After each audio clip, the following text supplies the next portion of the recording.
सुप्रभात आदरणीय अध्यापिकाओं और मेरे प्यारे दोस्तों, मेरा नाम वेद है। आज मैं आपको अपने प्यारे पालतू जानवर के बारे में बताना चाहूँगा।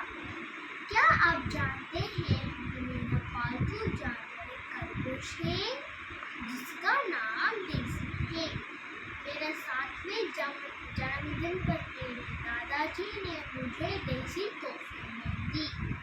डेज़ी के सफ़ेद और भूरे की नरम बालें, उसके लंबे लंबे कान और चमकती हुई प्यारे आंखें देखते ही बनते हैं।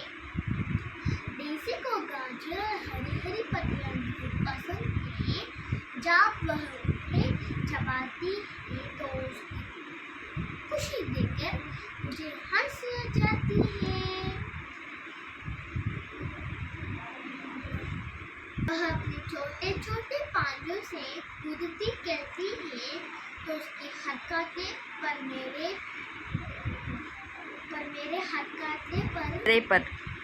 चेहरे पर मुस्कान बिखेर देती है।